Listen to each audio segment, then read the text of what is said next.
What if I told you that one of the biggest misunderstandings about money is something we can clear up in the next few minutes? We use it every day, but we rarely think about how it actually works, who controls it, and if there's a better way. Before we dive in, please remember that this video is for educational purposes only and is not financial advice. My goal is to help you understand these concepts so you can make your own informed decisions. With that said, in this video we are going to break down the essential pillars of cryptocurrency. We'll start with the problem that cryptocurrencies were designed to solve. Then we'll explore how Bitcoin offered a revolutionary solution. Finally, we'll look at the technology that makes it all possible and see where it might be headed next.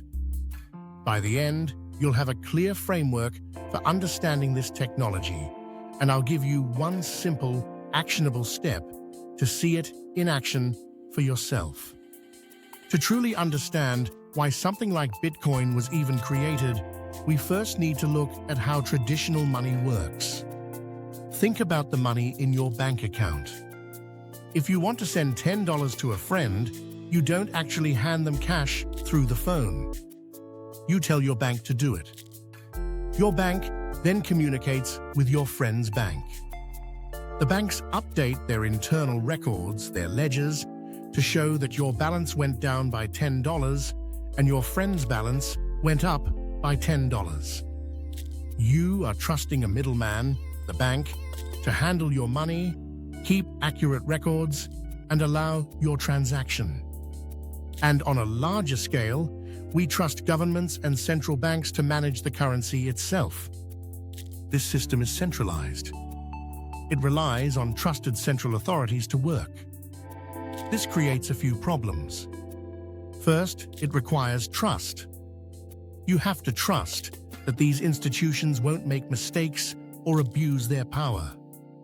Second, it can be slow and expensive, especially for international transfers, which can take days. Third, it can be exclusive. Billions of people around the world don't have access to traditional banking. And finally, transactions can be censored or blocked. But there's another, more subtle problem: inflation. Central banks can decide to print more money whenever they see fit. When more dollars, euros, or yen are created, the value of each individual unit of that currency goes down. This means that the money you've saved buys you less and less over time. It's a quiet way your wealth can erode without you even spending it.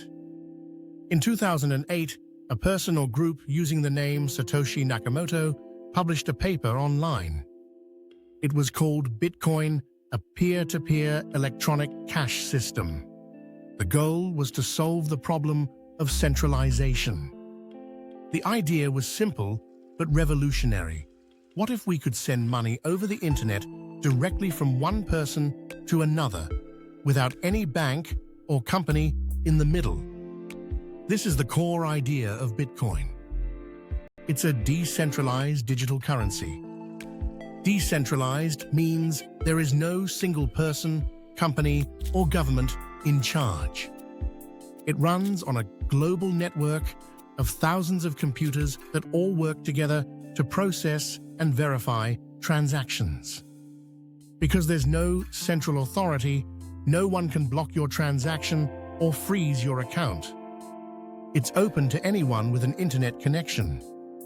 Crucially, Bitcoin was also designed to solve the problem of inflation.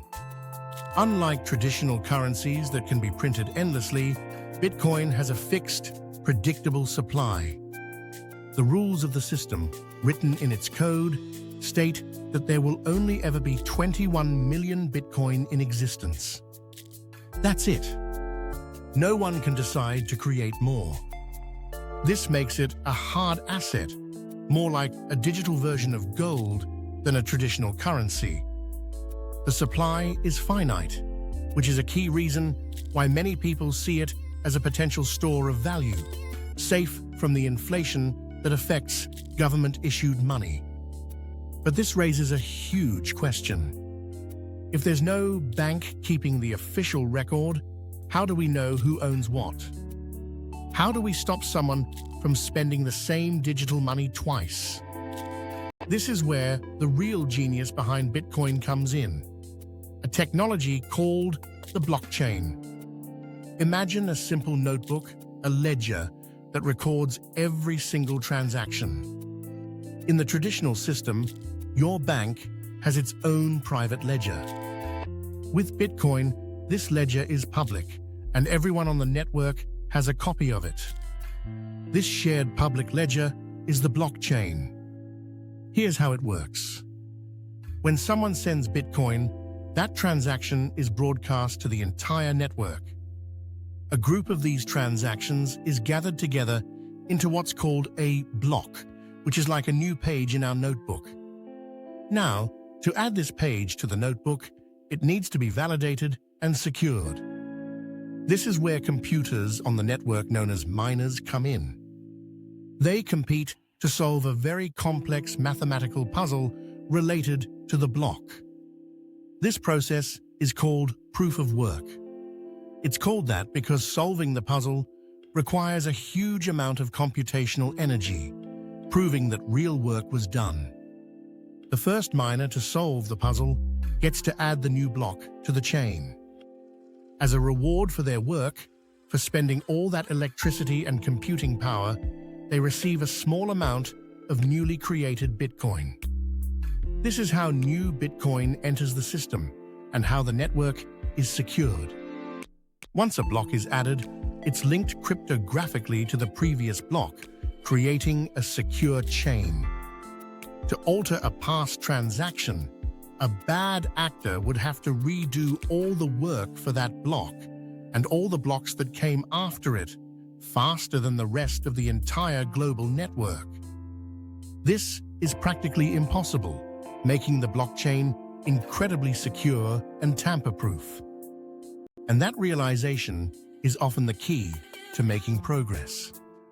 By the way, if you're finding this breakdown valuable and you appreciate this clear, in-depth approach, a quick click of the subscribe button below is the best way to let me know. It helps this channel continue to create helpful content just like this. Now, let's move on to what is arguably the most crucial point. For years, Bitcoin was the main story. But the idea of the blockchain was too powerful to be used for just money. In 2015, a new cryptocurrency called Ethereum was launched. It took the core concept of the blockchain and added a powerful new feature: smart contracts. If you think of the Bitcoin blockchain as a simple calculator that is very, very good at one thing, processing transactions, then you can think of the Ethereum blockchain as a smartphone. You can build applications on top of it. A smart contract is just a program that runs on the blockchain. These contracts automatically execute when certain conditions are met without needing a middleman. For example, you could create a smart contract for a bet with a friend. The contract holds the money, and once a reliable source confirms the outcome of a game, it automatically sends the winnings to the right person. This idea of programmable money has opened up a whole new world called decentralized finance, or DeFi. People are building decentralized versions of familiar financial services. Imagine a savings account that isn't run by a bank, but by code. You could deposit your digital assets and earn interest automatically, with the rules of the system being transparent and open for everyone to see. Another popular application is NFTs, or non-fungible tokens. An NFT is simply a unique token on the blockchain that can prove ownership of a digital item, like a piece of art or a collectible. It's all made possible by this idea of a programmable blockchain. So let's bring it all together. We've covered how the problem with traditional money is its reliance on centralized, trusted middlemen and its vulnerability to inflation. We saw how Bitcoin provides a potential solution with a decentralized digital currency that has a fixed, finite supply. We learned that the technology making this possible is the blockchain, a secure and transparent public ledger secured by proof of work. Finally, we saw how platforms like Ethereum are taking this technology a step further with smart contracts, allowing for programmable money and a universe of decentralized applications. To make this practical, here is your one assignment. This isn't about buying anything or investing. It's about seeing the technology for yourself. Go to a search engine and type in Bitcoin Blockchain Explorer or Ethereum Blockchain Explorer. Click on one of the top results. What you will see is the live public ledger. You can see transactions happening in real time all around the world. This is the transparency we've been talking about, and it's the best way to grasp that this isn't just a theory. It's a real, functioning global network. If this is the kind of practical, detailed analysis that you find valuable, and you want to continue mastering the world of finance, the best way to support this channel and see future content is to subscribe.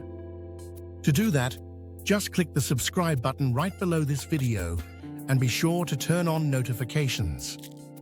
Thank you for your time and attention today, and I look forward to seeing you again.